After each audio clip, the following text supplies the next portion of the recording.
Hi everyone, it is your boy Oni back at it with a not-her video I will be give you. What if Deku was reincarnation of a overpowered demon king? Can we get 100 likes on this video boys? Come on, and all videos are playlisted down below, and let's start it. The pitch black night sky begins to lighten as the sun starts to rise. The rays of the sun crawl across the land, chasing away the source of mankind's most primal of fears, darkness. The rays climb up the side of a small wooden house, creeping through the cracks of the shutters, and falling across the sleeping face of a young man with thick fluffy green hair. His face was adorned with a smattering of freckles and gentle peach fuzz not yet grown into true facial hair. The boy's eyelids fluttered, opening to reveal a pair of emerald orbs.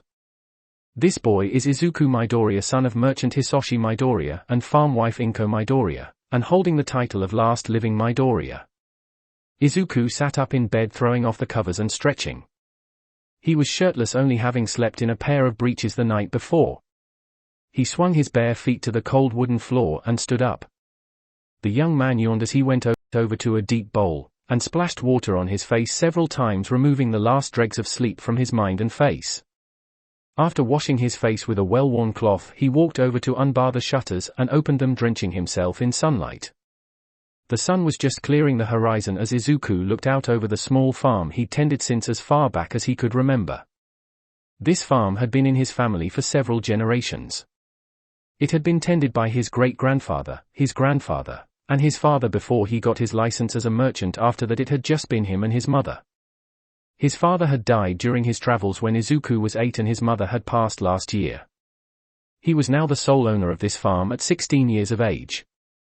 Izuku grabbed a shirt and threw it on before stepping into his father's boots.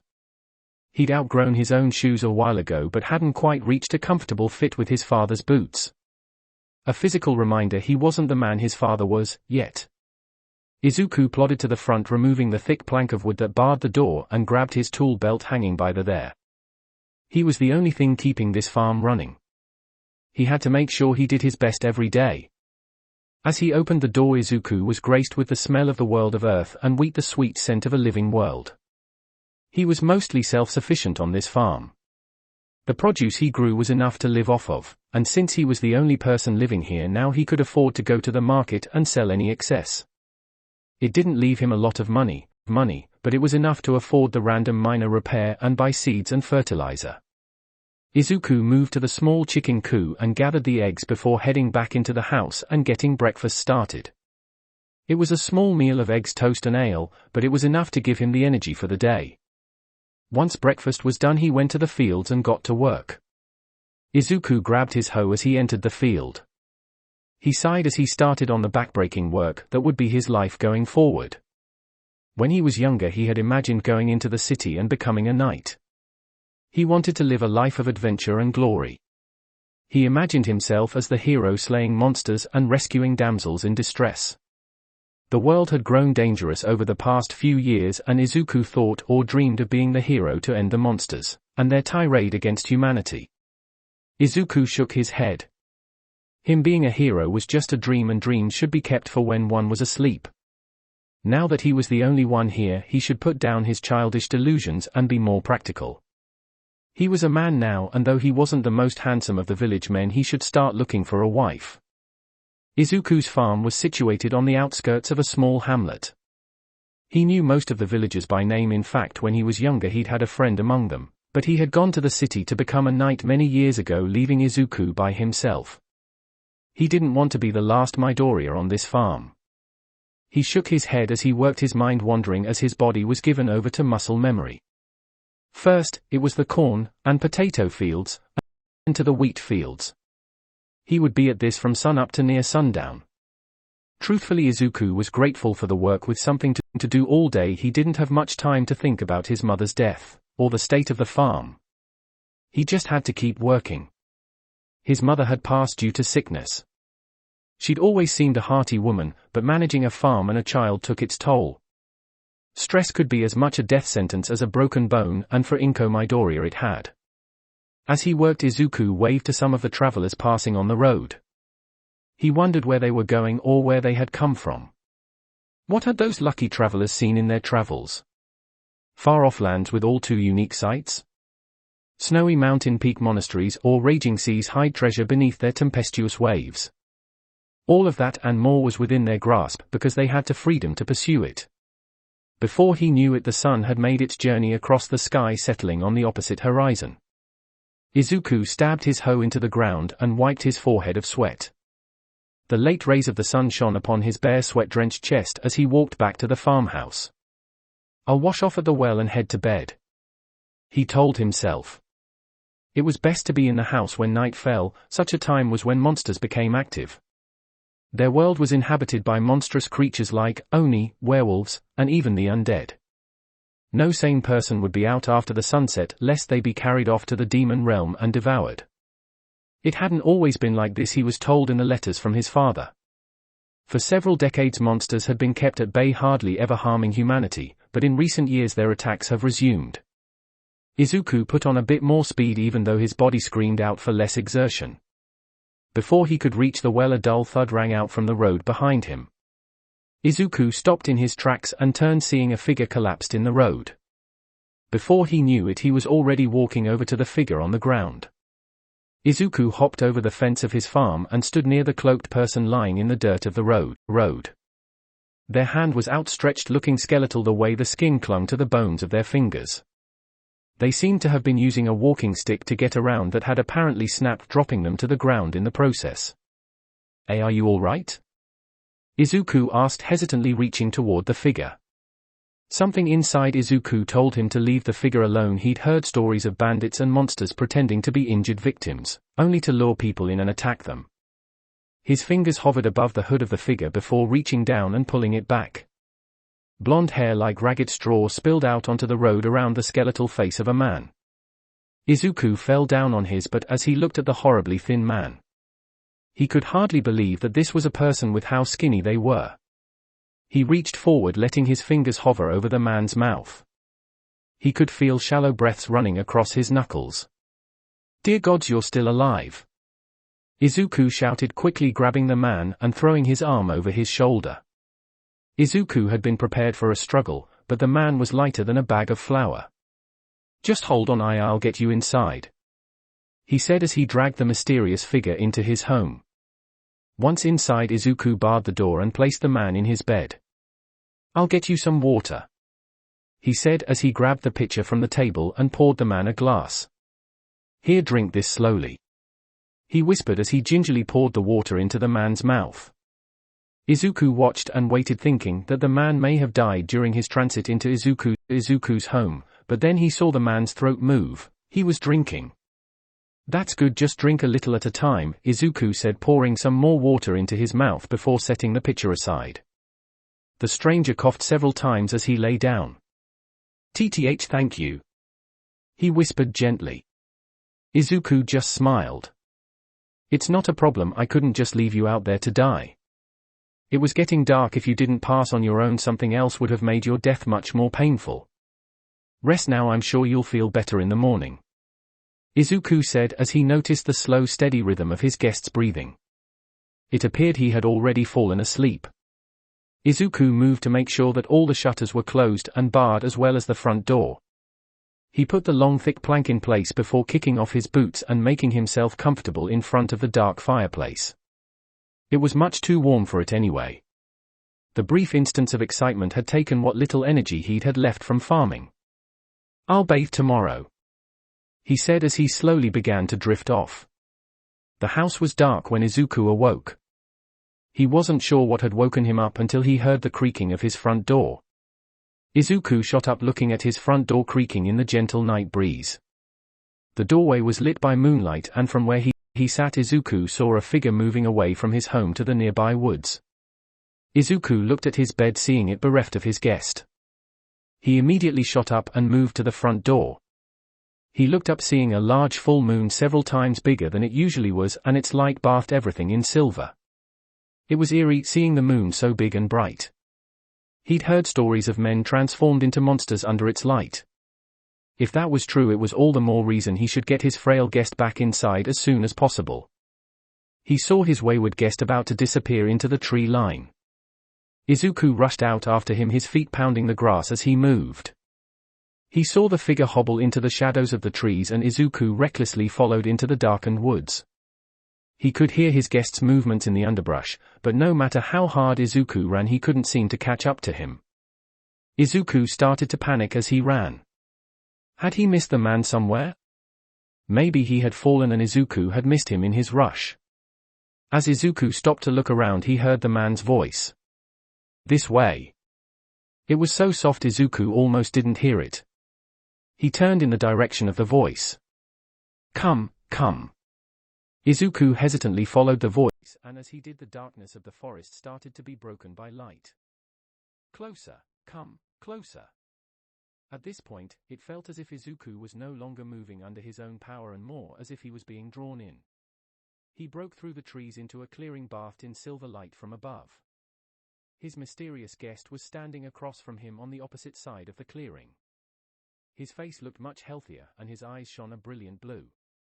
Gone was the frail man lying in his bed hours ago, now standing before him was someone else. The transformation wasn't physical, the man was still thin as a rail, but the way he carried himself spoke of an inner strength unknown to Izuku. "Are you all right, sir?"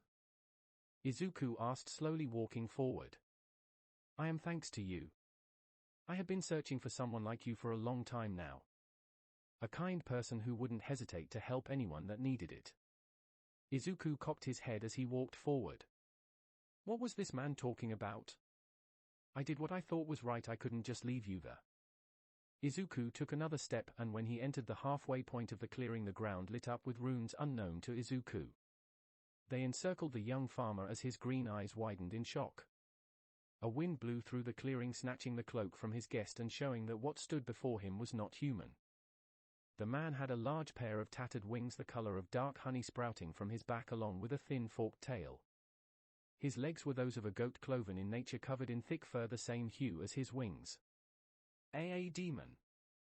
Izuku shouted, rushing back only to hit against the light of the circle he was trapped in. "Don't be afraid. I'm going to repay your kindness. I'm going to send you to a place that needs a person like you. A place where you will be needed and appreciated for what you can do, and I will stay in your place."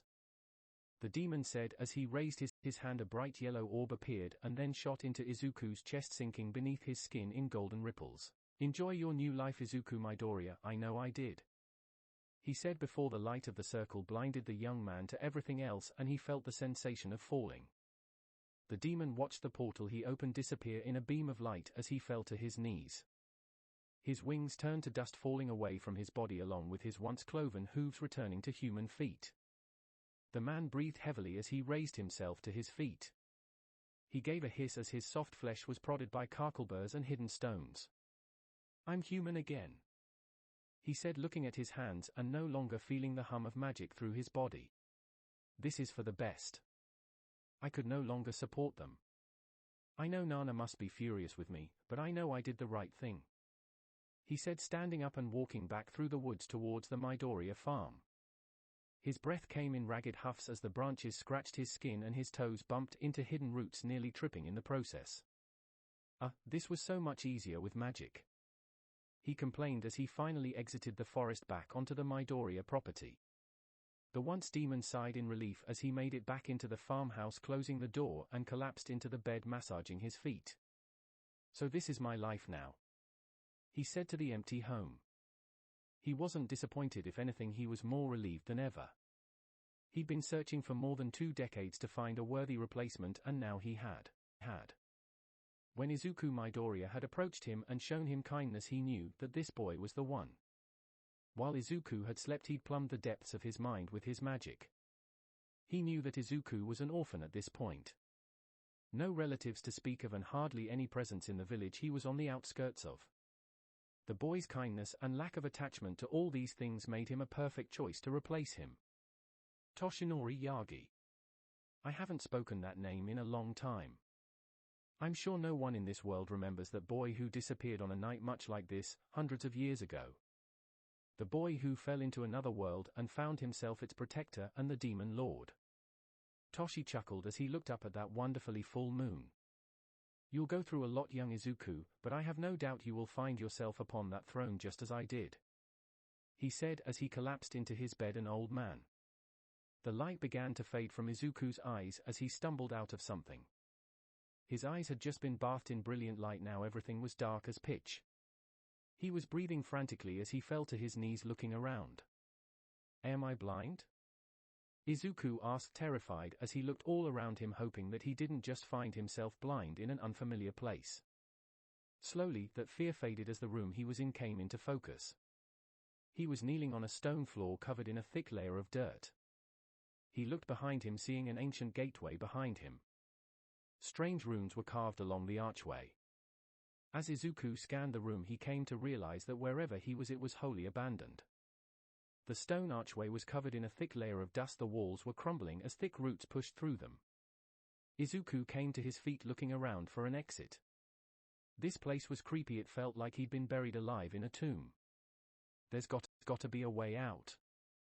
He whispered to himself as he craned his neck up and saw a hole in the ceiling. Apparently sometime in the past one of the pillars of the room had crumbled and fallen, knocking a hole in the roof, and forming a perfect ramp to it. Faint light filtered through the hole. Wasting no time, Izuku began to climb the fallen pillar, his hands and feet finding purchase on the steep incline. As Izuku made his way upward, he began to hear a faint crunching noise that grew in intensity the closer he got to the hole. Izuku's heart nearly seized as the pillar shifted slightly. The crunching he'd heard was the pillar losing its purchase on the wall under his weight. It was going to crash to the floor any second now, and if he didn't reach the hole before then, he'd be trapped in this forgotten place until his eventual death. All delicacy was cast aside as Izuku scrambled up the unstable pillar on all fours. The pillar finally gave way and began sliding down the wall, the stone screeching as it began its descent. Seeing no other option, Izuku jumped for all he was worth. His chest crashed against the edge of the hole, knocking the wind from him as his hands scrambled for something to grip to pull himself up. His hands landed on a thick root which he used to pull himself out of the hole and onto solid grassy ground. Izuku's chest rose and fell frantically as he thanked whatever deities that could hear him. As his breathing was coming back under his control, Izuku got to his feet and looked around. It was dark wherever he was. He could see a sprawling forest stretching around in every direction. The tomb he'd climbed up from was under a hill now. Izuku cautiously looked down into the hole he'd climbed out of as the pillar finally crashed to the floor, coughing up an explosion of dust. Izuku coughed as he was hit full on in the face with the debris and stumbled back, rubbing the debris from his eyes. His foot caught on the very same root that had freed him from the hole, and sent him tumbling end over end down the hill before crashing into a viscous puddle. Izuku flopped in the puddle, struggling to find the edge, but it seemed the more he struggled the further away the edge of the puddle seemed. His eyes were still clouded with dust and now this sludge. He couldn't open them as he floundered uselessly in this muck. As he moved, he felt the liquid wrap around his arms and legs, ceasing all forward movement as if the puddle he was in was alive. What? He shouted as he was dragged presumably to the center of the puddle once again. The sentient puddle crawled all over his body, squeezing down on his arms and legs to prevent him from escaping as every inch of his body was coated in slime. It didn't hurt, in fact it seemed pleasurable as the mass focused its attention on his crotch, massaging and slithering up his pant leg to touch him directly. He gasped out a frantic help, opening his mouth to an unwarranted intrusion as the sludge began to fill his mouth and started to slither down his throat. He expected such a substance to be vile tasting, but it wasn't. It was faintly sweet, which only seemed to make the experience more horrifying. Izuku's eyes burned as tears stung them. He was out of breath and seemingly losing consciousness. As things began to grow dark, Izuku swore he could hear barking. He felt a pair of hands latch onto his shoulders and pull hard. The barking was incessant at this point and very close. He gasped as he was pulled free of whatever had been assaulting him a moment ago. He coughed, violently hacking up whatever had been in his mouth and throat.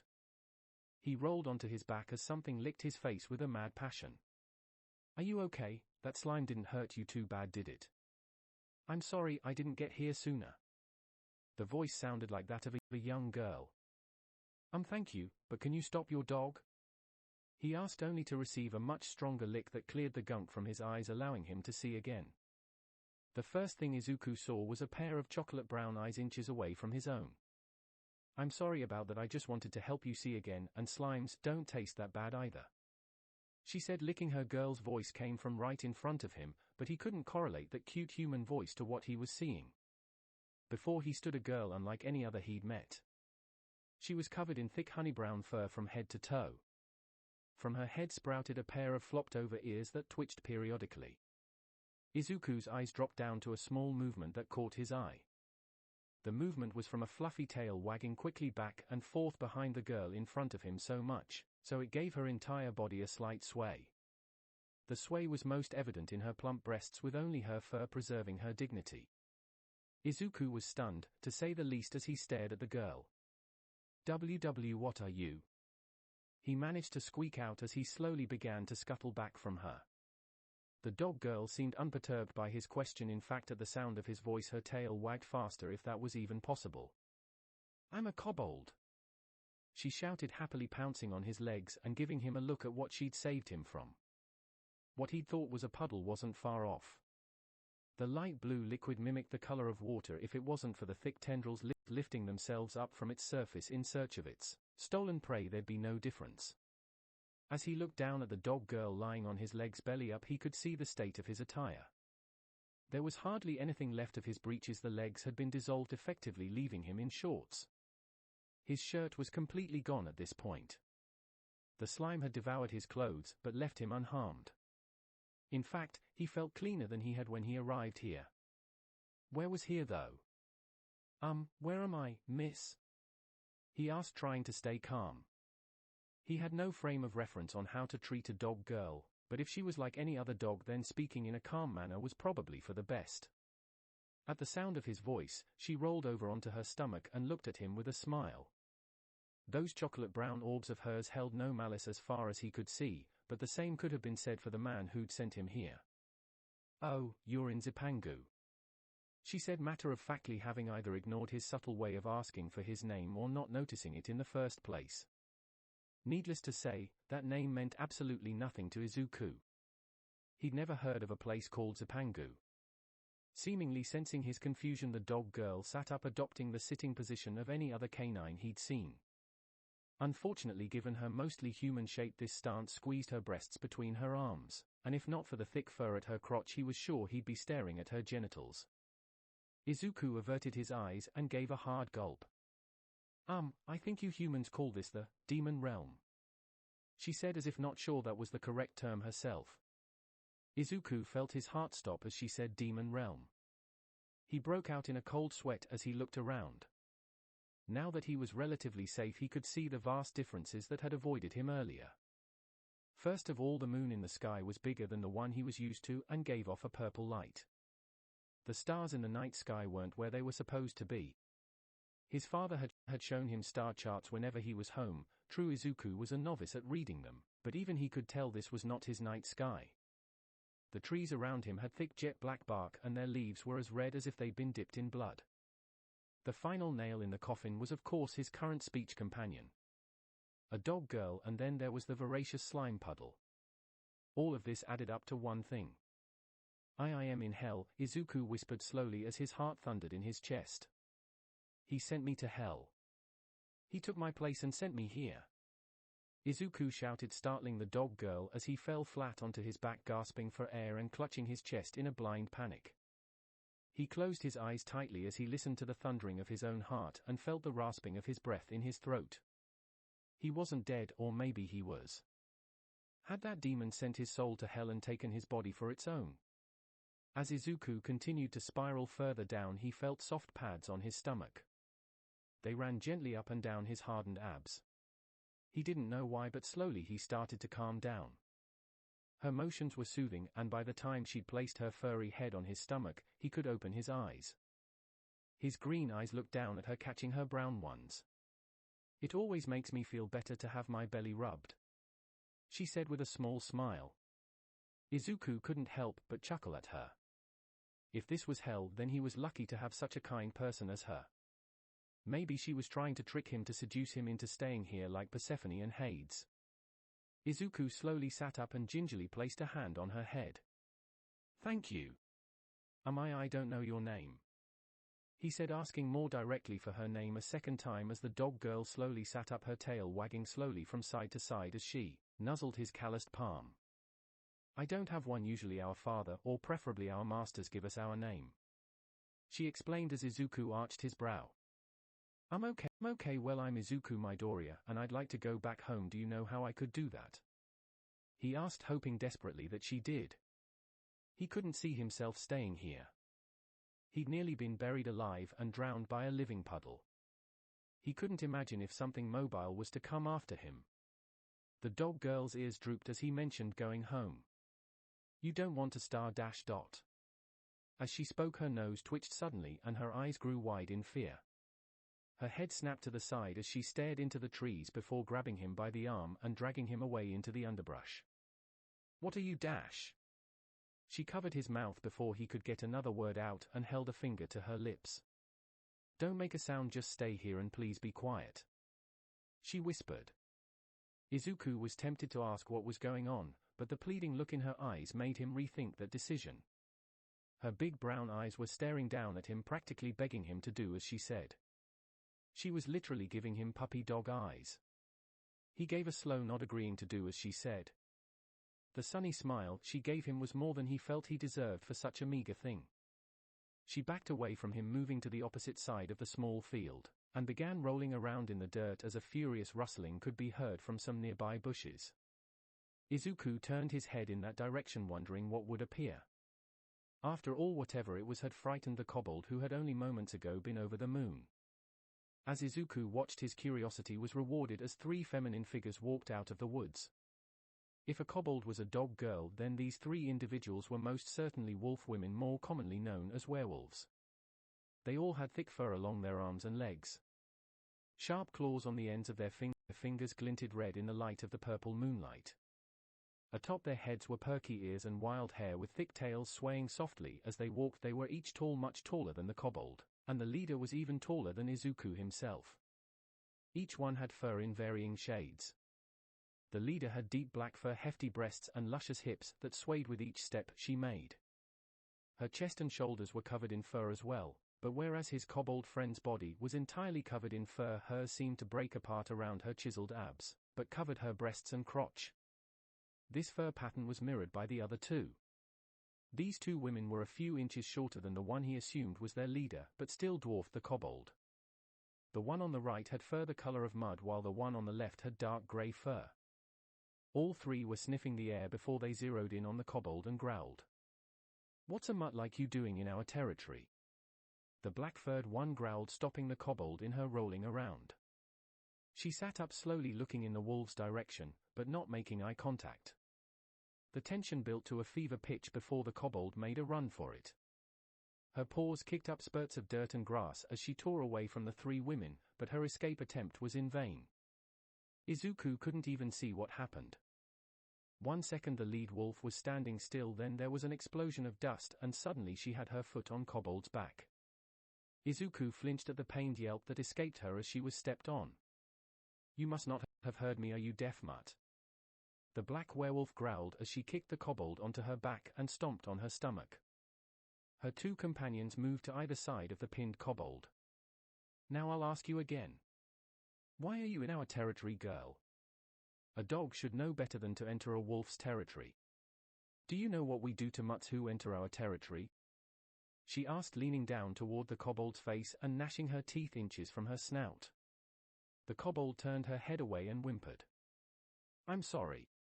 She whined. I got lost, I didn't mean to enter your territory. She apologized, only to have her face grabbed and forced to look the werewolf in the eye. Her yellow eyes glowed as she stared down at the kobold and sniffed her several times. Is that what I think it is? She asked before clamping her lips on kobold's mouth. She could feel the werewolf's thick tongue moving around her mouth. She licked along her teeth as the kobold refused to open her mouth. There was a growl as the grip on her jaw increased in strength, forcing the kobold to open her mouth, letting in the werewolf's tongue to mingle with hers. Izuku was frozen in perverse fascination. He had no idea what was going on. He'd thought the werewolves would be antagonists to the kobold.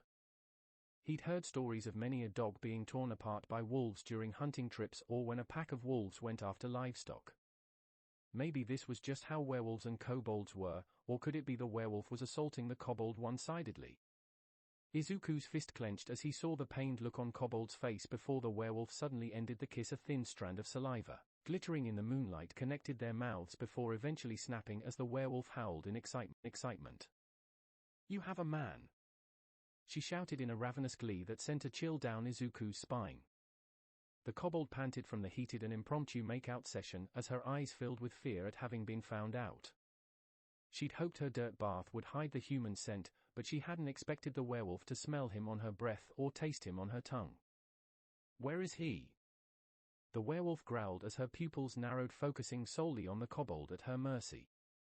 The other two werewolves circled the downed kobold. Now that they knew she had a man, they went into predatory mode. Izuku was sweating bullets as he lay under the bushes. Should he run, or was it better to stay put and let things play out? Still, if she gave him up, he'd be a sitting duck lying here like this, so he should definitely run, right? Izuku remembered that burst of speed the werewolf presented not even moments ago. If a fellow monster couldn't outrun her, what choice did a normal human like him have? As Izuku waffled on what to do, the kobold spoke. I don't know what you're talking about. I don't have a man," she shouted, only to be slapped by the werewolf. "Don't lie to me. Where is he?" she growled, but the kobold only shook her head as tears built in her eyes. "There is no man," she stated. The werewolf growled, flexing her claws. "Last chance, puppy, tell me where the man is or I'm going to tear your nose off." The werewolf hooked her claws into the kobold's nose as she whimpered, but said nothing else. This was practically a death sentence for any canine monster. They had great hearing, sure, but what really got them through life was their nose. Without it would be similar to a human being deaf. So be it. Izuku couldn't watch any longer. Whether she was a monster or not, she'd saved him from that slime and cared for him when he was panicking. She'd been nothing but nice to him, a complete stranger, and if these werewolves were any indication, then could have been much worse. Whether or not this was hell, he couldn't let her be hurt anymore. Izuku bolted from the bushes at the trio of werewolves and reached out his hand. "Stop!" he shouted, and as he did, a deep green energy glittered around his body before bursting out in a wave. The grass bowed under the force of the blast and the trees rattled, but the most prominent reaction came from the three werewolf women. As the wave rolled across them, their eyes rolled back into their heads as their pussies squirted their nectar onto the ground, drenching their fur, and running down their legs as they fell on their backs with red faces and heaving chests. Izuku made his way to the kobold on the ground, seemingly unharmed by the wave of magic. "Here, come with me, we need to leave," he said, hoisting the kobold into his arms. Never before had Izuku been as thankful for his life as a farmer. The manual labor had given him a body used to carrying loads heavier than her. He ran for all his worth, not noticing the slime puddle he'd recently escaped had changed color from a light blue to pink, or that one of its tendrils split into 5, similar to a hand with its fingers outstretched. Izuku had no idea where he was heading, he just knew he had to get the both of them as far away from those werewolves as possible. He stumbled through the dark forest, narrowly avoiding falling several times. His head moved frantically from side to side, looking for a place to hide. "We have to hide, we have to hide," Izuku shouted frantically, barely keeping a lid on his rising panic before he spotted a massive fallen over tree. He skidded to a stop before making his way over to it. Once he arrived at the fallen tree, Izuku gently laid down his kobold and looked around the tree. It was truly massive, even laying on its side it was taller than him. This tree must be ancient. Let's hope it didn't just fall, he said, tapping along the tree looking for a soft spot or maybe a hollow where rot had set in. "Come on, please be a hole here somewhere," he pleaded as he moved along the length of the tree before tapping on a part of the bark, and taking a step only for his leg to sink in up to the knee before he caught himself. "Whoa!" he shouted, seeing that there was a hollow where the tree met the ground.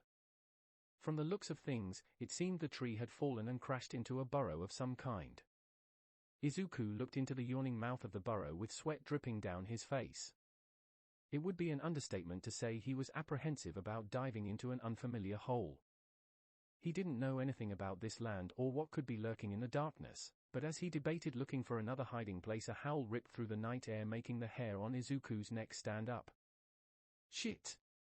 I guess this is it, he said as he went back to his kobold and hugged her tightly to his chest. As he stepped into the hole, it seemed the hole was only a few inches shorter than himself, letting him stand up and look out over the lip of it. He made sure the kobold was lying comfortably before hopping back out of the burrow and looking around for rotted bark and other decomposing foliage, and spreading it around the hole. He hoped the rotting plant matter would hide their scents.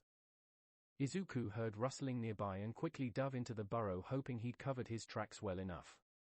From his vantage point, Izuku watched the tree line he had come from, and sure enough, the three werewolves appeared, sniffing the air hungrily as their yellow eyes moved back and forth fervently. Izuku unknowingly held his breath as he watched and waited. They came this way, the black werewolf declared, practically huffing the air as she searched. I can smell the man's desperation and his fear. Izuku clenched his teeth as the werewolf began moving, sniffing along the ground. Come out, man-child, I know you're here. That magic of yours was powerful, you can't hide that forever. Come out and my pack will protect you. You'll be taken care of for the rest of your life as we bear your pups. Izuku swallowed as he watched the werewolf's fur-covered breasts sway as she walked. Don't make this hard, child, come out now and we won't get rough. She growled steadily, making her way along the tree, her claws carving through its ancient bark with ease. Izuku could hear the padding of her feet grow louder as she closed in on him. Izuku shrunk back from the opening just as the paw of the werewolf stepped in front of the hole. This was the moment everything hinged on her not finding them. He watched the werewolf's claw appear on the ground, telling him she was about to kneel down when another howl carried through the night. There was a moment's pause before the werewolves took off into the night. Izuku felt all strength leave his body as he crashed down on his butt next to the unconscious kobold. He clutched his chest as he took several deep breaths. He'd never been so frightened before, not even when Katsuki had dared him to go into the woods and pick berries at sundown. Now that the threat was gone, Izuku remembered the condition of the kobold next to him. He moved over to her, placing her head in his lap as he scratched her ears. Admittedly, Izuku had no idea what to do in this situation. He was holding a literal dog girl in his lap. He had more experience with the former than the latter, and though treating her like a literal dog felt somehow wrong to him, he didn't have much else to go off of. As Izuku scratched her head, paying particular interest to behind her ears before his eyes moved down her body to her stomach. I wonder, he thought to himself before moving a hand to her stomach and gently stroking the soft fur there.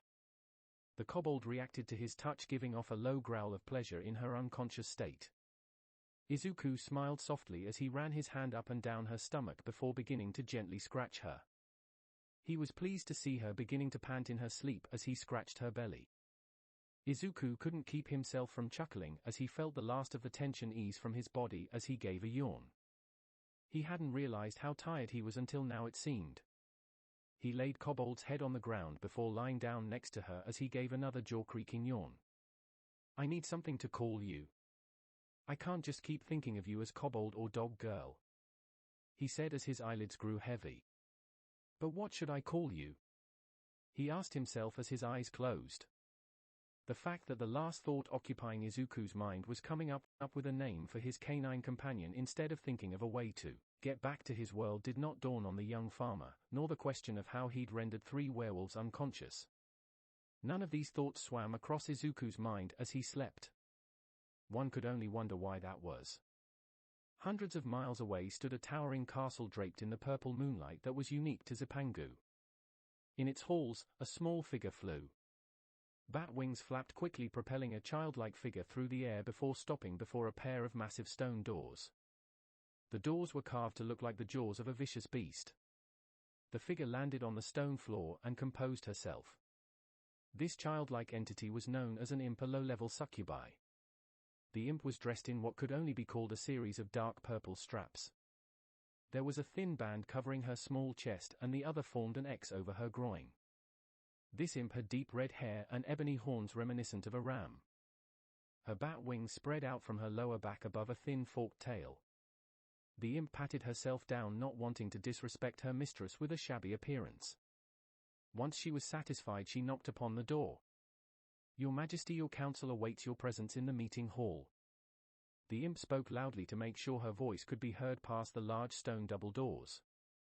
Beyond the doors was a lavish room shrouded in darkness. At the back of the room, past a trio of steps, sat a massive four-poster bed. This bed could easily hold half a dozen people comfortably, but only one person now occupied its satiny depths. At the sound of knocking, a figure writhed beneath the blankets before sitting up. "Very well, I will be with them momentarily." She spoke using magic to cast her voice outside the door. The imp immediately bowed lowly, her pert little ass raised high as she did so. "Message received, madam, we wait patiently for your arrival," the imp said before fluttering back down the hall. The woman in the bedroom waited several seconds before sighing and waving her hand. Several candles in the room burst to light with purple flames, revealing the form of the woman in the bed. She had raven black hair that spilled down her back like an ebony river. The ruler of Zipangu yawned as she stretched sensuously before opening her eyes, revealing steel-gray irises. She crawled out of bed, bathing her nude body in the purple light of the candles. The demon lord was well-muscled, but it only enhanced her feminine allure. Her large breasts bounced with each step as she moved to a walk-in closet.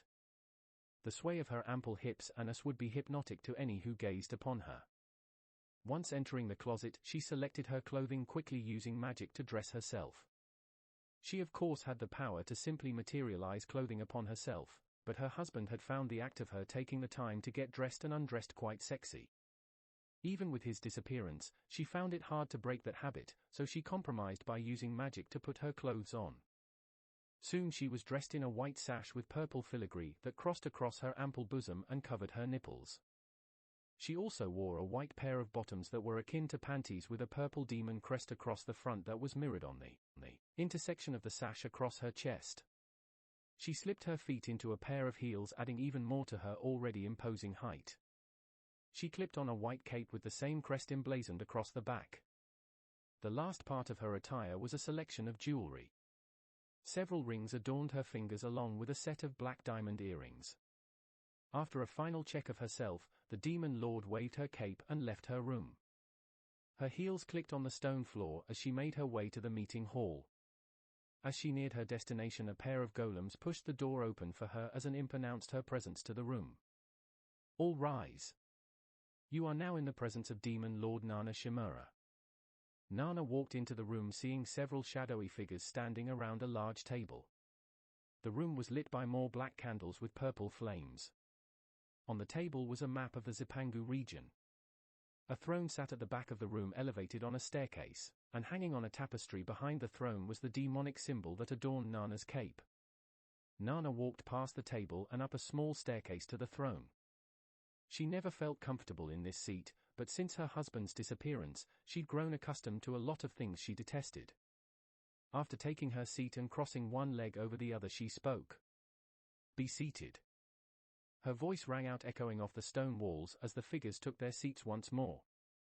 "My daughters, you have convened yet another meeting, no doubt to discuss the matter that has already been decided on." At this, a woman stepped forward. She too had raven black hair, but whereas her mother's was straight and fell down her back, this woman's hair looked like a wild manet of ebony falling down her back in thick locks. Her blue eyes pierced the dim lighting of the room. She was dressed in flowing robes indicative of a far eastern region of Zipangu that left her shoulders bare. "Mother, if I may speak?" the elegant woman asked as she twirled her smoking pipe between her fingers. The demon lord gave a slight nod. "You have the floor, Midnight." This woman before her was her eldest daughter and the monster known as a new Orion, a type of succubus known for luring people into their home and entrapping them there until they expire, or at least that's what the stories say. Midnight bowed her head in gratitude before speaking. "We know well your feelings on the matter, Mother, but we beg you to reconsider. You can't keep supporting the entire realm on your magic alone. You need more power, and that means we need to be bringing in more men, or you need to find a suitable one to take your place as the Demon Lord." At that, a pair of hands slammed on the table as another figure stood up. "Enough beating around the bush, it needs to be said plainly for all to hear. We've been skimming the human population, taking a dozen men here and there when we should be capturing entire villages of men, and bringing them here to feed Mother's power. I know we all know how you felt about Father. We know you want to respect his wishes to harm as few men as possible, only what we need to keep our population steady, but we no longer have the luxury of Father supporting the realm. The woman who spoke was covered in white scales and had golden eyes with vertical pupils. From her mouth issued a steady stream of smoke. This woman was a creature from legend, a dragon. One of the most feared and revered creatures in the human world. You are the demon lord, which means you are the realm and vice versa. One cannot exist without the other, so if your magic fails, so does Zipangu. It's already shrunk significantly in the years since father died. We know you're doing your best with the offerings we give you, but it's not enough. We need to bring more men. A pulse of purple energy swept over the room, bringing the draconic woman to her knees. That is quite enough, Ryukyu. The demon lord spoke as her eyes glowed purple, staring down at her daughter. I will not be told my limits by you or anyone else. We will continue the way we have. She said before coughing, and her magic dispersed as she sat there wheezing. Ryukyu stood up as a small figure dropped down from the chair that was much too tall for her and ran over to the throne. It was a small girl with silver hair and red eyes. A cute pair of candy apple red horns peeked out from under her crown, which was adorned in filigree that resembled an infinity of hearts. Her white dress was spotted with bright red hearts of varying sizes that seemed to beat alongside the young girl's movement. From the back of her dress, a dark red tail lay on the ground as she kneeled at her mother's side. Mommy, are you okay? She asked, clutching at the demon lord's powerful thighs. Nana finally seemed to catch her breath as she placed a hand on the girl's head. I'm fine, Eri, just a little hungry. She whispered as a pair of claps was heard. The door to the meeting room was opened as a dozen men were brought in. Some wore commoner clothes while the majority were dressed in the remains of destroyed armor. Each one was made to kneel before the throne as Nana stood. Her eyes glowed as she opened her mouth and breathed in deeply. The men at the bottom of her throne shuddered as their essence was pulled from them and flowed into the demon lord's mouth. Slowly each man was reduced to a withered husk, drained of all life. Once the deed was done, the husks were gathered up by two golems and taken from the room. Nana did feel better after that, but emotionally she was disgusted. Succubi enjoyed taking a man's essence slowly, making it enjoyable for the both of them, and it usually never ended in their partner's death. But if Nana was to keep the demon realm stable, she needed massive amounts of essence. There was no room for half measures here. She was already teetering at the brink. Her power wasn't enough to support the realm alone, and so she needed to feed more often, but if she was only taking the minimum amount to support herself while giving the lion's share of that energy to the realm, the conclusion was definite. She'd either starve to death and the demon realm would collapse and just become part of the human world, or eventually, it would shrink until just the area surrounding this castle would still stand. Neither of those options was to her liking. She either had to take a husband or pass her throne and this burden on to one of her daughters. Both of those options made her stomach churn. That's enough for today, I am tired, she said, standing up only for a shiver to run through the room as she felt magic she hadn't known in some time. Toshi? She whispered, savoring the touch of her husband's oh-so-familiar magic so much so it fell to Midnight to issue the command that should have come from her mouth.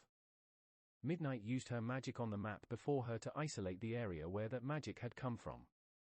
It came from the east, but that area is mostly empty. A pack of werewolves has taken over, but besides them, all that is there are some old ruins. Midnight shook her head before raising her voice. Assemble the Werbat scouts. Have them survey the area. I want whatever caused that magic found and brought here. An imp saluted before flying off quickly to alert the mentioned bat scouts. Once given their mission, a cloud of werbats burst from one of the towers of the castle into the night. Izuku was dreaming. He didn't know how he knew that, but he just did. He had to be. He was in a lavish bed, his body laden with sweat as he lay atop a woman. He couldn't make out her form, but he could distinctly tell that it was a woman underneath him. His hips moved back and forth as he thrust into her tight pussy. The woman's breath came in throaty moans that only drove him to fiercer action, which pushed her from breathy moans to shouts of ecstasy. As Izuku continued to pleasure her, more of the woman's features came into focus. What he had thought was beautifully tanned skin was actually dark brown fur. A pair of ears sprouted from the woman's head and the voice moaning in his ear became all too familiar. Izuku's eyes snapped open as he looked below him to see the kobold he had been holding against him as he slept to be moaning and whining as he thrust his cock into her over and over again. again. Her eyes opened as he stopped. Her pupils had turned into bright pink hearts as she stared up at him. Her tongue lolled out of her mouth as she panted. One of Izuku's hands was being used to prop himself above her, but the other was firmly caressing her breast. He knew his face must be red as a beet at this moment. I am so sorry," he said, pulling back only for Kobold to lock her legs around his waist, drawing him back in with a whorish moan. "Don't stop, Master, more please," she begged, those heart-shaped pupils staring at him as if he was her salvation. Izuku knew he should stop, but something inside him pushed him to continue. He loved the feel of her under him and the sound of her voice as he fucked her, but most of all he couldn't see himself parting with the feeling of her pussy wrapped around his cock. "Master, please, I'll be a good girl, just don't stop," she begged, hooking her arms around his neck and bringing his face closer as she licked his cheek before locking lips with him, much like the werewolf had with her last night. That was the last straw as Izuku gave her breast a squeeze, eliciting a squeak from her as he thrust his hips forward, bottoming instantly. The kobold beneath him arched her back with a lustful growl, drawing him in as deep as possible, and shuddering with pleasure as she felt her pussy gush around his cock. Izuku watched the ecstasy roll across her face. As its face went slack, her eyes nearly rolling into the back of her head as her tongue hung out of her mouth. He'd never seen any woman look as beautiful as she did right now. Izuku pulled his cock free of her pussy as he rolled her onto her stomach before thrusting into her pussy once more. He could hear her whine as her pussy accepted him into her depths again. "Master!" the kobold moaned before Izuku began to thrust again, driving her into the dirt with each powerful thrust. The kobold had lost all rational thought, being reduced to nothing more than whines and growls as Izuku took pleasure from her body. He pushed as deep into her as he could, only to draw back before giving a hard thrust back into her that shook her entire frame. Izuku grabbed her hips as his movements picked up speed. His pelvis clapped against her groin over and over again before he finally could take it no more and sheathed his dick as far as it would go into her. Izuku could practically hear each hefty shot of cum splash against her innards, while the kobold whined at the feeling of her womb being painted in the heat and warmth of his cum, bringing her to yet another orgasm in the process. It felt like ages as Izuku continued to shoot round after round of cum into her. It was so much that even his dick stoppering her pussy couldn't hold it back as it began to ooze out of the sides onto the ground before it finally ceased. Izuku's now limp cock slipped free of her pussy, allowing a torrent of their mixed juices to flood the floor of their makeshift den. Izuku stared at the growing puddle of cum before Kobold's pussy finally closed, stopping the flood. He'd never come so much in his life. In fact, if he added up all the ejaculations he'd had since hitting puberty, he doubted it would even add up to a fraction of this. Now that the cloud of lust had cleared his mind, Izuku looked down at his cock and his eyes swelled. Izuku had never thought himself particularly endowed. At best, he was average, at worst he was not, but what was once an average cock had grown into a powerful tool of female conquest. His dick had to be around 7 inches, and that was at rest. He had no idea how big it had been when he'd been pounding the life out of his kobold. Izuku looked up, startled, having forgotten about his partner in all of this. He scrambled around the puddle of semen to look her in the face. "Are you okay? I didn't hurt you, did I?" he shouted, looking into her eyes and receiving the most grateful smile he'd ever seen. "Of course not, Master. You helped me, you gave me some of your mana to heal, and you made me yours," she said, licking the palm of his hand as she stared into his eyes. "Will you give me a name, my master?" she asked, sucking on his thumb. Izuku felt a stir down below but shook his head. "Of course, how about?" Izuku looked her over, trying to find any notable details to give him inspiration, but all he could see was the beautiful kobold before him. "That's it, I'll call you Urara, it means beautiful," he said. The kobold's eyes grew wide at the sound of her name as a green sheen wafted over her body so fast Izuku wasn't even sure it had happened. "I'm Urara," she said with a smile and stood up. "And you are my master," she said, kissing him as he kneeled before her. Izuku swallowed as he too stood up, realizing he was without his breeches. He moved to grab what was left of them and slid them back on. He had no idea what had come over him. He'd taken Urara in her sleep. He should be appalled at his actions, and yet he could feel nothing but a deep satisfaction at his actions. Had his short time in this realm of demons already begun to change him? If he stayed here any longer, would he fall further and become a demon himself, unable, and more importantly unwilling to return to his former life?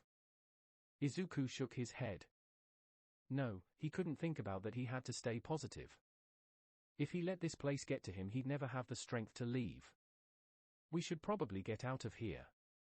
Those werewolves might come back, he said, climbing out of the hole and away from those thoughts and his actions from earlier, as if putting physical distance from it would make it easier to forget. Once outside, Izuku turned around to help her out as well. Once they stood side by side, Izuku noticed that Urara was closer in height to him now, where before she was as tall as his shoulder, now she was only a few inches shy of his full height. That wasn't the only difference he noticed. Her breasts seemed larger as well. He'd sworn they were only about B cups before, but they were definitely CS now. All in all, she just looked more mature and vibrant, he would say. Her fur was shiny, her eyes bright, and she was full of energy. He had no idea what could have caused this. Maybe monsters just healed faster? He thought to himself. Where should we go, Master? Urara asked him, to which Izuku shook his head. I was hoping you could tell me. I want to get back to my world, the human world. I don't think I can stay here like this, he said, gesturing to his disheveled appearance. Urara hung her head as he mentioned going home. You can stay, I'll protect you, Master. I won't let anyone take you away, she shouted, grabbing his hand and holding it to her breasts. You are my master and I am your Urara. Izuku looked into her chocolate brown eyes, noticing flecks of green in them now. He sighed as he looked at her. I'm a human, I can't stay in the demon realm, he said, only for Urara to fall to her knees. Then take me with you, please. I beg of you, don't leave me here without you, she shouted, tears streaming down her face. I'll do anything you want whenever you want, just don't leave me. Izuku looked down at her, startled by her pleas and once more seeing those big brown eyes of hers, begging him to do as she asks. He caved once again. I'll take you with me. That said, he had no idea how that would work. She was a literal dog girl, that wasn't something he could hide. They'd have to live far from people so she wasn't discovered, because if she was, he had no doubt the Night Order would come for her and dispose of her. He couldn't watch that happen. He didn't want her to be in danger in his world any more than he wanted to be put in danger in her world. Urara wiped her eyes slowly as she looked up at him. You promise you'll take me with you? She asked, holding his hand to her cheek. Izuku nodded before renewing his promise to her. I will take you with me, Urara, he said, smiling at her as she stood to her full height, beaming with a smile. But we have to find a way back to my world first. I don't think I can get back through that archway. Urara scratched her head as she thought. Portals to the human realm open up randomly all over Zipangu and close just as fast. Some stay open days while others close right after opening. I don't think we'll find it soon if we just look around. There are other portals that are safer, but those belong to the Demon Lord and her daughters. They are closely guarded and only the chosen can pass through. I don't want to go anywhere near them. If they find you, you'll be taken away, she whimpered as Izuku eyed her.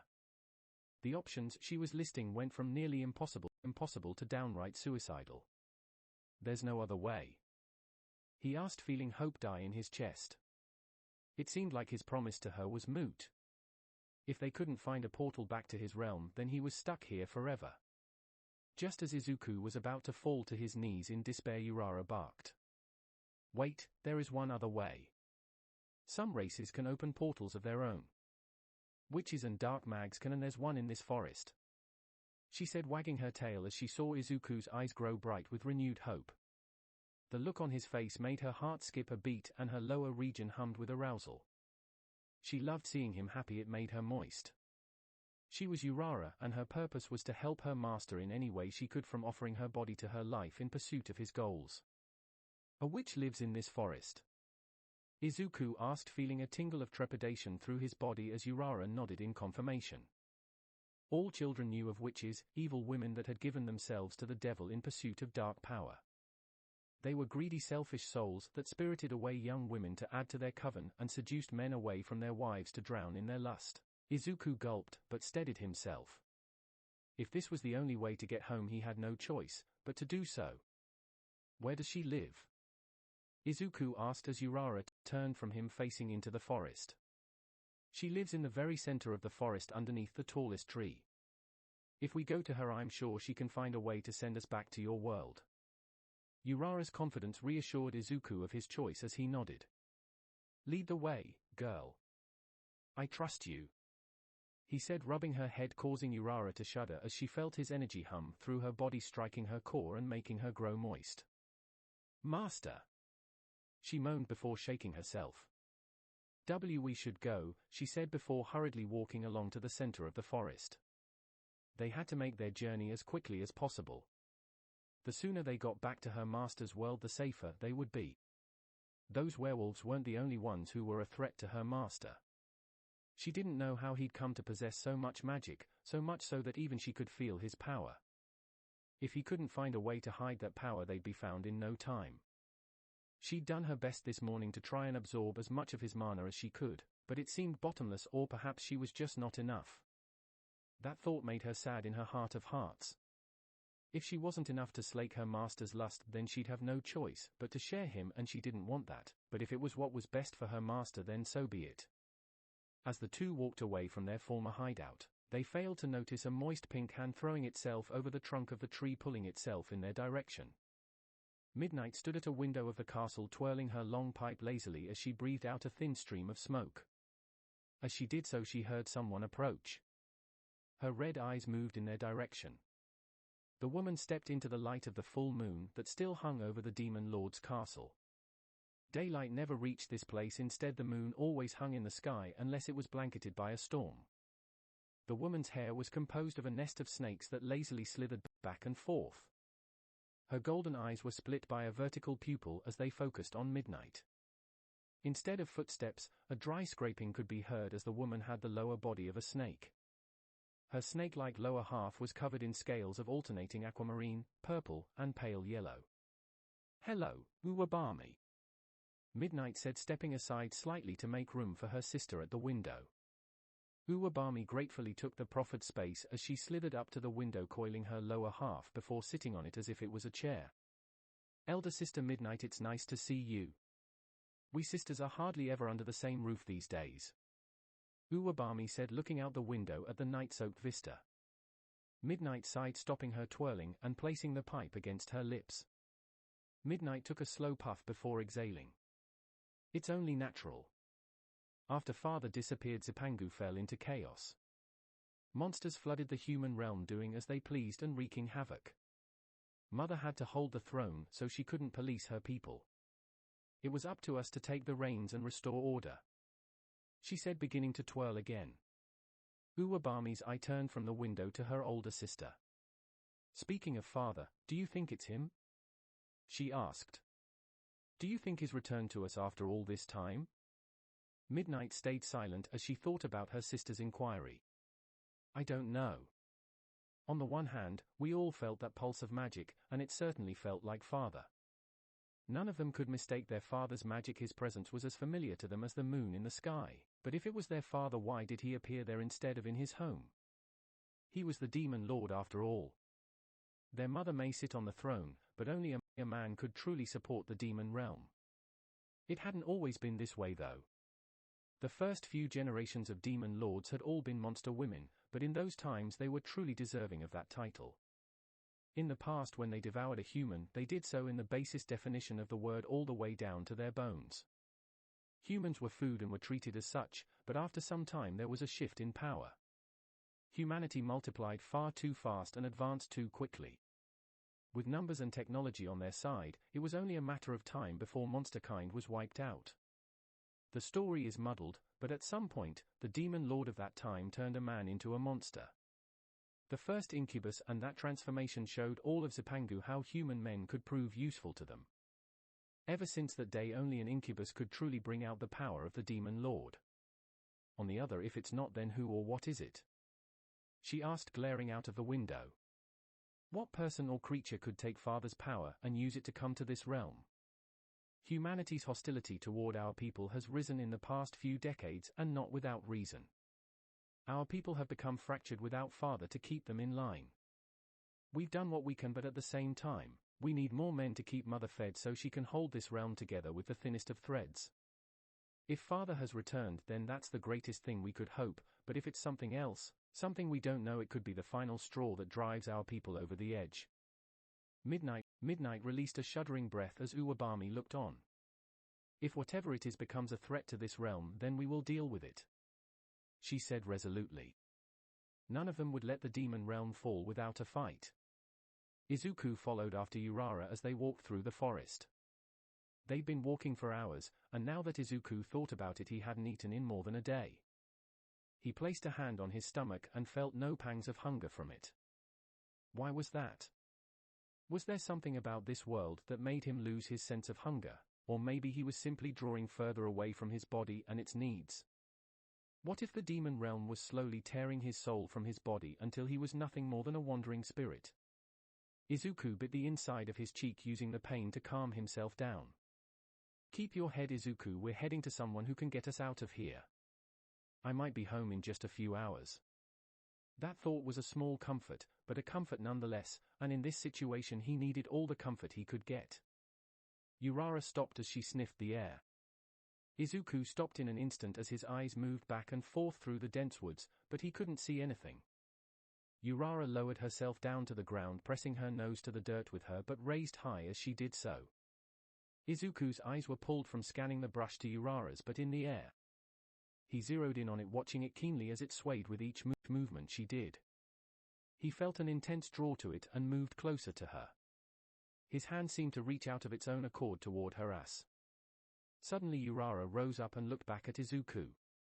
This way, master, we're close, she said, breaking Izuku from his trance as he lowered his hand. He looked at the limb as if confused as to why it was there. I'm okay, lead the way, he said, as he looked up at the canopy over his head but could barely see any light peeking through. For all he knew, it was the middle of the night or high noon. He turned back, seeing Urara moving ahead of him. He shook his head before following her. It took the two of them another few hours of trekking through the forest before Urara stopped and pointed. Izuku followed her finger and his eyes grew wide at what he saw. There was a massive tree in front of them. It was as wide across as a manor, and its height was unimaginable. Even looking straight up and straining his neck, Izuku could only barely see the top. This is impossible, he said in awe. If he was unsure of whether he was still on Earth or not, this truly sealed his fate. There was no way a tree this large could exist in the human world. This is where the Dark Mage lives, Urara said as she walked forward and pointed out a door in the bark of the tree. If it hadn't been pointed out, Izuku wasn't sure he would have spotted it himself. He gave a loud swallow as he nodded, following after Urara as she walked up to the door and rapped on it several times. The two stood in front of the door waiting for several moments before they heard movement on the other side. Urara made sure to stand in front of Izuku as the door swung inward. Of all the things Izuku expected to see, it wasn't this. The woman standing in the doorway seemed normal aside from the hefty pair of breasts nearly spilling out of her top. She had jet black hair that was kept in a spiky ponytail. The clothes she was wearing were exceedingly erotic. It was a black dress that cupped her breasts but was split down the middle, revealing her taut stomach before reconnecting to cover her crotch.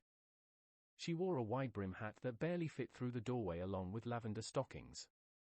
There was only one word that came to mind to describe this girl: mature. Her black eyes locked onto Urara.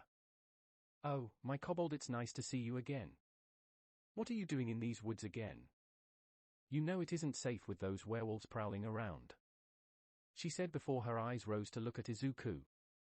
The moment the two locked eyes, the witch could see a massive aurora of magic surrounding him, so much so it practically blinded him. She hissed and covered her eyes. What is that with you?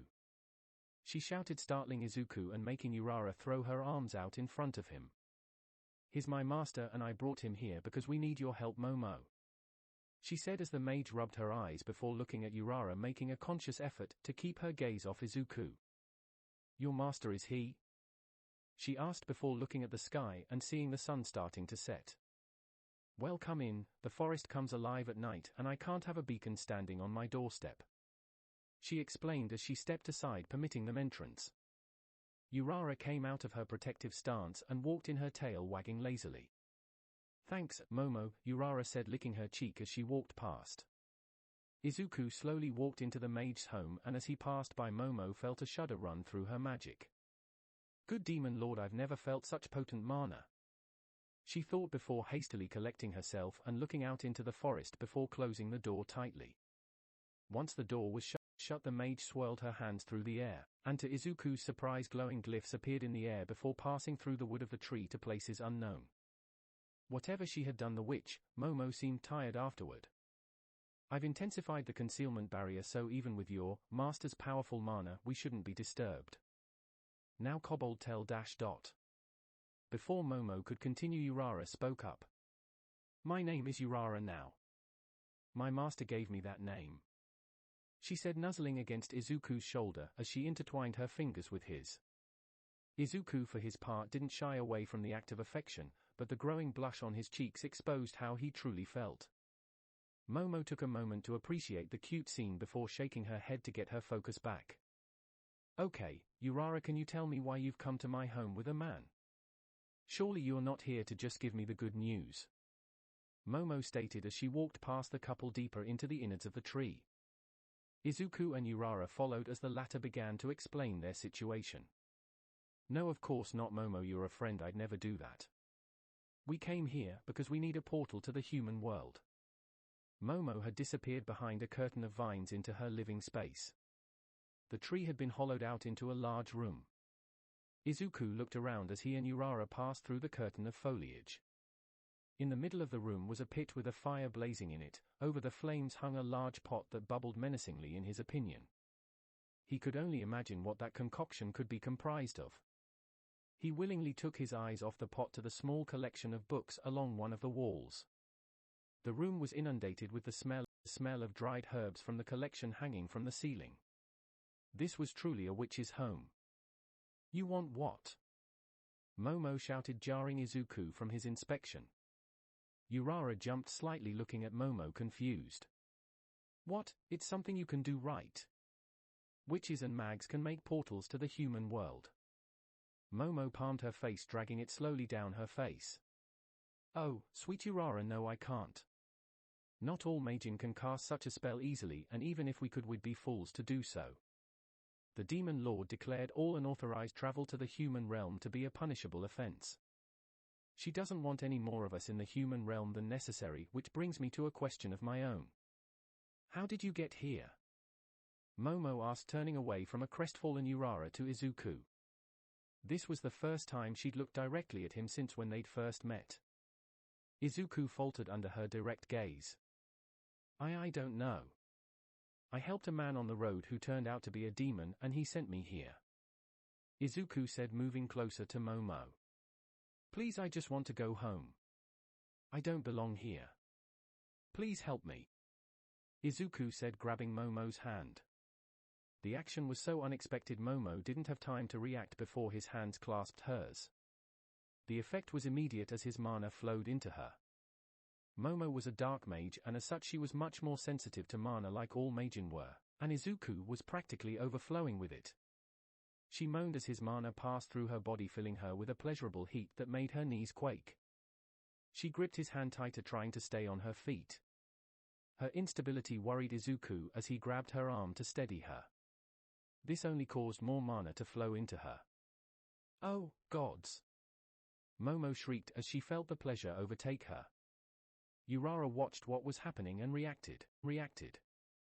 She snatched Momo from Izuku's grip, tearing her from the torturous pleasure the boy was unknowingly putting her through. Momo's chest heaved as she rode the aftershocks of her near orgasm. Her panties were soaked and her nipples were rigid enough to tear through her top. Her eyes glowed with green energy as she stared at the confused Izuku. Momo bit her lip as she resisted the urge to fall back into his arms. Izuku looked at his hands, shocked.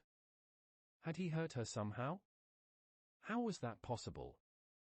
He was just a human and she was a witch, right? Nothing was making sense. "Are you all right, Momo?" Urara asked, stroking Momo's back. She could smell the arousal oozing from Momo's body, and had first-hand experience with the taste of Izuku's mana. I can't help you.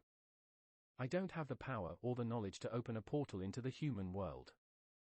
Izuku's eyes fell to the ground as his only hope was dashed before him. But I might know where you can find a portal to use. Izuku's eyes lifted, staring at Momo. What? He asked, with Urara mimicking his rising hope with a wagging tail. Momo composed herself before speaking again. Random portals into the human world open all the time. I know of one that always opens in the same place. I just don't know when it will, but with your help I think I can maybe force it open. Izuku stared at Momo as she spoke.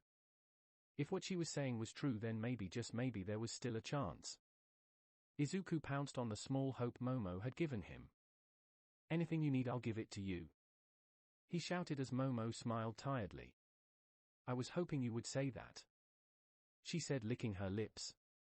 Sasha, captain of the Werbat Scouts, landed at the foot of the hill that was the epicenter of the mana disturbance the Demon Council had felt yesterday. She was dressed in a small black cloak that ended just above her hips, and small black shorts that hugged her as perfectly. A black mask covered the lower half of her face, and her clawed feet were bare as she walked along the ground. It had taken them all night and most of today to get here, but now that they were here they had a job to do. The other members of her regiment were scouting the nearby area while she inspected this clearing. From what she saw, there had been a struggle here. There were 5 sets of footprints. 4 of them belonged to beastmen, no doubt several members of the werewolf pack that ruled this area, but it was the 5th set that caught her attention. These were the marks of a human boot. Very few monster species actually wore shoes, so she knew it couldn't be any of her fellow Momono. Looks like the werewolves had an altercation, maybe fighting over the man one of them had found, she asked herself. The human's footprints came toward the site of the scuffle, but then retreated. Sasha shook her head, foregoing following the tracks into the forest just yet, instead backtracking the human's trail. Sasha moved over to a small crater in the ground. She rubbed her fingers along the edge, seeing them come back coated in slime. So a slime was camping here, she said, looking around and seeing a path of depressed glistening grass leading into the forest. Interesting, she said as she looked to the hill and saw signs of someone having recently fallen down it. So the human fell down the hill into the slime. A werewolf happens to come along and takes the man from the slime to keep for herself, but then her pack mates come along and a fight ensues, and the human escapes. None of this tells me where he came from though, she said as he flapped her wings, taking to the sky and flying to the top of the hill. As she landed, one of her subordinates called out to her. You're gonna want to see this, she said, jumping down a hole in the ground. Sasha followed after and dropped into an ancient structure. Sasha gasped as she looked around the place. This is an ancient temple. In the past this was how our people traveled to the human realm, but these fell out of use long ago when the magic to operate them was lost. I'm contacting Lady Midnight, she should see this, Sasha said as she placed a gem the size of a small ball on the ground before speaking a short incantation, and kneeling before the stone as Midnight's visage appeared before the gathered bat scouts, who all took a knee. Lady Midnight, I believe we have found the point of ingress for the magical disturbance.